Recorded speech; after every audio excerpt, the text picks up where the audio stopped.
E a pessoa sai dos quartos. Aí sai do quarto, né? Então assim, mas é uma realidade. Hoje você consegue monitorar a sua casa da tecnologia, de onde você estiver, você, através de uma câmera, você monitora, né? Você monitora tudo. Então como é que a gente usa tudo isso agora para crescimento do reino de Deus? Nós precisamos aprender, a nossa geração, a geração que está chegando agora, para que isso tudo seja construído para a glória do Senhor, né? Para o reino de Deus. A tecnologia chegou e abençoou muito. Como abençoou o trabalho do Senhor, né? Mas como também, em alguns casos, ela tem afastado, ela tem esfriado, né? Voltando em questão até mesmo de família, vocês acham assim que a família tem contribuído bastante? Por exemplo, meu filho tá aqui me perturbando, toma aqui um celularzinho. Vamos botar um desenho. Porque antigamente não tinha tecnologia, você tinha que dar um jeito. Vamos ler, vamos contar uma história, vamos, né? A questão até da leitura, que eu posso até colocar nisso. A tecnologia, eu acho que, no meu ponto de vista, tem atrapalhado mais do que ajudado. Vocês têm essa percepção também ou não? Eu estava aqui pensando justamente sobre isso, viu? Porque eu me lembro quando eu comecei a me alfabetizar, né, na escola, o nosso saudoso avô, ele fez questão de ter o cuidado, até quando ele estava em vida, de os netos que ele viu crescer, ele dá uma Bíblia, né? Dizendo o seguinte: aqui está o manual que nós precisamos. E enquanto a gente vê os nossos filhos, né? 2 filhos eu tenho, todo mundo aqui tem seus filhos, mas a gente acaba caindo nesse ciclo vicioso mesmo. E às vezes a criança está chorando e você está ali, e a solução é o quê? Vamos sentar, vamos contar uma história, né? O mais coerente. Nossos pais fizeram isso. A gente dá o celular. E quantas vezes, filho, pensa nisso. E a gente está tentando, e eu estou falando de experiência própria, de tentar desconstruir isso, né? E graças a Deus a gente tem conseguido. E as crianças estão sendo até melhores. Porque a internet, os desenhos, eles colocam muitas coisas nas cabeças das nossas crianças que a gente não tem noção, mas coloca. É importante criar novos hábitos, que seriam os antigos hábitos. Talvez uma reeducação na comunhão familiar. Por causa da velocidade com que as coisas têm entrado nos nossos lares, e como meus irmãos falar, talvez os valores que estão sendo ensinados com essa suposta babá eletrônica tenha acarretado problemas para a criação dos filhos. Agora, se você tiver, vamos supor, um monitoramento de horário, olha, você vai brincar um pouco aí no seu videogame, vai brincar um pouco na internet, vai brincar um pouco no que você quiser, você pode fazer um monitoramento, certo? Eu penso que dá para melhorar. Eu penso no problema da terceirização também, né? Porque assim como você entrega o filho para a avó, entendeu? É terceirizar. E quando você entrega o filho para a internet, também é terceirizar. Ou seja, eu lavo as minhas mãos, vou estar com vocês aí. Isso. Só que a questão de educar o filho é do pai e da mãe. Então quando eu terceirizo para a internet, por exemplo, igual o Gustavo falou, você solta o filho na internet lá e fala, não, pode ver meu filho. Aí tem mãe que vai lavar a louça, graças ao meu filho tá vendo alguma coisa lá. Mas o que ele está vendo não é o que a mãe deixaria ele ver, né? Se ela estivesse monitorando ali. Então o problema da terceirização é muito grande hoje. E aí a gente vai crescendo com filhos mais mimados, vai crescendo com filhos desobedientes, né? Porque a gente tem o próprio caso daquele filme antigo do Rei Leão, que nos Estados Unidos um garotinho viu a mãe partir o peixe, e ele pediu a faca para poder matar a mãe. Ele disse, me dá essa faca, mãe, porque eu quero te matar. E a mãe disse, que matar o quê, filho? Onde é que você aprendeu isso? Não, porque o Scar disse que é tão simples matar. Então, tipo assim, um desenho, aparentemente, a gente olha e fala assim, não tem nada a ver, né? Pode ter muita coisa boa, mas tem sempre uma mensagem que fica escondida e que a criança percebe muito mais fácil. E pensando nessa questão de família, a gente tem que voltar para a palavra de Deus, que fala que a palavra de Deus tem que estar primeiro no nosso coração, e depois nós precisamos fazer o quê? Temos que inculcar para os nossos filhos, né? E se a gente faz essa terceirização, nós estamos errando em todos os aspectos aí, né? Uma pergunta, né? Vocês acreditam que essa questão da criança se tornar sempre conectada, isso pode afetar a questão da saúde dela, o desenvolvimento dela, o desempenho dela em aprendizagem? Existem pesquisas que comprovam que em alguns aspectos desenvolvem algumas características, mas que afetam em diversos aspectos, sim. Com certeza vai afetar. De forma... nós temos hoje questões de depressão em crianças crescendo, tem sido assustador. As pesquisas apontam crianças, porque hoje elas não estão brincando mais, elas não estão gastando energia como deveriam gastar. E o índice de depressão em crianças está sendo altíssimo. A automutilação também? Hiperatividade? Sim, mas a questão da automutilação também, quando você lê sobre isso, existem jovens, adolescentes se automutilando porque vem de um aspecto de que não desenvolveram algumas coisas que deveriam ser desenvolvidas, como brincar, com a socialização com os pais, com a aproximação, e que hoje elas estão dependentes de livros de autoajuda, livros disso, que elas estão buscando recursos, estão perdidas. Então, eu particularmente acredito que sim. São estímulos maiores em uma área e em outras áreas ficam, né, na área de corpo mesmo, de brincar e tal, não tem esse estímulo. O prejuízo que eu vejo, como você está falando de físico, a grande maioria das crianças hoje tem o quê? Colesterol alto, glicerídeo alto, criança. E você, sedentarismo. Elas ficam, a gente ficava, a mãe falava assim, ó, chega em casa, só não chega à noite, né? Brincava na rua, só, quando estiver escurecendo você vem embora. Você estava correndo, grudando de corda, pique-bandeira, alguma coisa. E as nossas crianças não sabem o que é isso. Para eles a alegria é o quê? Tá sentado diante de uma telinha, né? Alguém disse que antigamente a gente brincou muito na rua, de pique-bandeira, garrafão, carniça, né? Ficava jogando bola. E antigamente a mãe tinha que chamar, assim, vem pra dentro, meu filho. Não é isso? Agora com a internet... É o contrário. Vai pra fora, meu filho. Vai brincar um pouco, sai do quarto. Sai do quarto, vem pra sala, vem pra casa. Brincar um pouco. É importante entender, gente, que a gente não está contra a tecnologia. Isso, não. De forma alguma. Ela chegou e eu penso que nós temos que vê-la como bênção. Existem muitos aplicativos, muitos programas que chegaram para abençoar, para facilitar a comunicação. Nós temos, por exemplo, a aba, quando iniciou, eu estou lá desde o início, como era difícil fazer as coisas, né? A gente fazia carta, datilografava ainda, datilografava via o correio. Hoje, tecnologia, a gente já coloca na rede social, as pessoas ficam sabendo, as inscrições são através das redes sociais. Então tudo é muito rápido. Como isso facilitou, né? Como é bom. Aí você vê por conta de toda tecnologia, acústica, musical, multimídia, tudo que facilita, né? A forma da gente trabalhar hoje, dentro da igreja, do contexto, do ensino, da aprendizagem, ela facilita, a gente não está contra ela. O nosso posicionamento é a forma como talvez ela está... O cuidado, né? A questão é o equilíbrio. Porque assim, a questão foi muito avassalador dos anos 90 para cá. De um lado você mandava uma carta, né? Demorava 15 dias para chegar, para tu escrever e voltar. De um nada surge um MSN como essa. Mas anos depois, uns 4 anos depois, mais ou menos, olha quem chegou aí com a gente.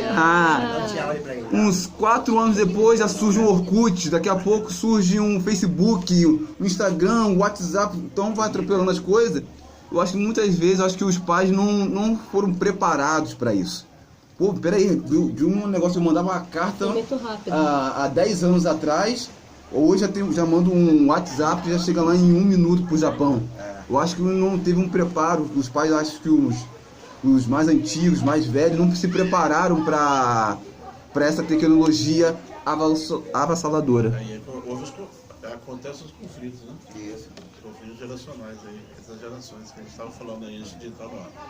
O desafio nosso como igreja hoje, do Senhor, seja maduro, seja jovem, é usar essa tecnologia para honrar e glorificar o nome de Deus. Então não deixar que a tecnologia dite os valores, mas que a palavra de Deus esteja orientando nossa vida, nossos jovens, adolescentes, crianças. Porque se você usar essa tecnologia, não competir com ela, porque é impossível, a tecnologia vai aumentar e vai melhorar. Então usar a palavra de Deus para inculcar, como o irmão falou, na mente das crianças, dos jovens, o caminho certo. E o que é a verdade, o que é necessário, o que a palavra de Deus pede de cada um deles, em cada fase. Para os jovens que possam continuar trabalhando para o Senhor, honrando pai e mãe, servindo o Senhor, para os pais não irritar seus filhos, para nós sermos bons maridos, as irmãs serem boas esposas. Então a tecnologia ela serve para a divulgação da própria palavra de Deus. Seria, no caso, treinar os filhos a saber escolher como usar. Sim. Né? É um treinamento de como usar, o que olhar, o que não olhar, né? E nisso eu lembrei de um versículo de Provérbios: não colocarei coisas mais diante dos meus olhos. Está lá em Provérbios, né? Ensinar a treinar, dar esse treinamento para eles. A nossa amiga quer fazer mais uma pergunta. Eu gostaria assim que vocês explicassem. Hoje em dia as pessoas podem ter o culto em casa. Então, não necessariamente elas precisam ir a alguma igreja, né, para ter o culto. Eu posso estar na minha casa e eu posso assistir ao vivo um culto.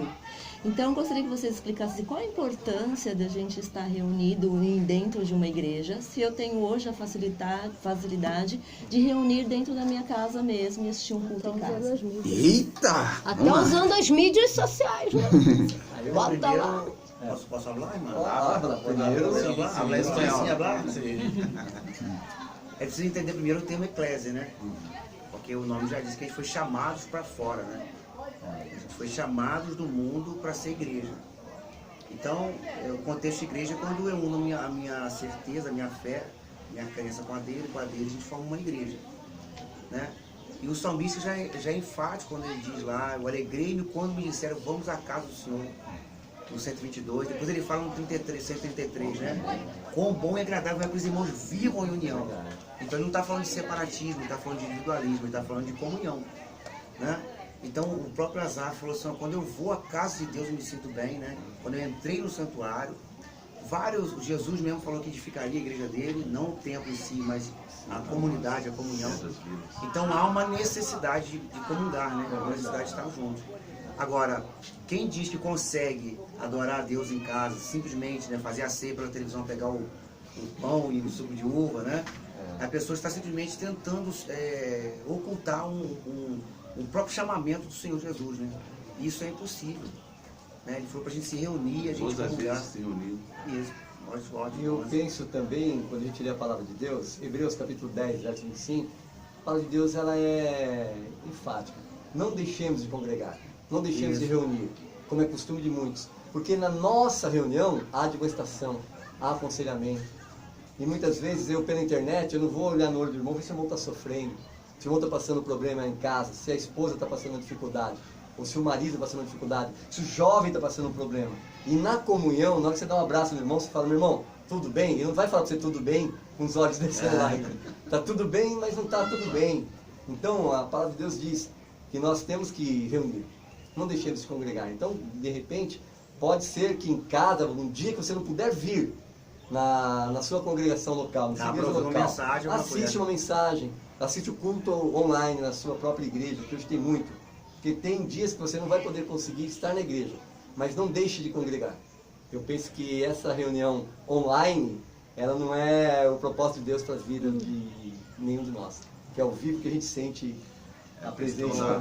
Lembrando rapidinho aqui, tem um pastor que falou que o remédio ele é aplicado no corpo, né? Então não tem como você tirar o braço e aplicar o remédio no braço, ele é aplicado no corpo. E todos vão sentir, né? Vai haver funcionalidade no corpo com a aplicação do remédio. Se a pessoa está fora do corpo, ela não vai ser atingida por aquele remédio. Né? Como você disse, nós somos pedras vivas. Edificação de uma igreja, nós somos pedras vivas. Então, meu irmão, se eu estou em casa, essa edificação vai ficar esquisita, né? Não tem como ela ser estruturada. Para essa pedra estar sentada, tem que ter uma outra pedra em cima e uma outra pedra, e assim casando para se fazer o corpo de Cristo. Né? Então a gente tem que realmente dar o valor a essa comunhão, não denominacional. Corpo de Cristo, igreja, eclésia. Né? Mais alguma pergunta, Zé? tu queria fazer uma pergunta? Chega perto aqui. Vamos fechar com a pergunta do Luiz Henrique. Então, a gente fez uma enquete já tem mais ou menos umas 2 semanas e estamos aqui, né, diante de líderes de igreja, conhecedores da palavra, e seria muito importante saber a opinião de outras pessoas, até para quem for assistir, a respeito de tatuagem. O que vocês têm para dizer, tirar dúvidas, sejam jovens ou pessoas já firmadas na rocha. O que seria, o que vocês têm a dizer sobre isso?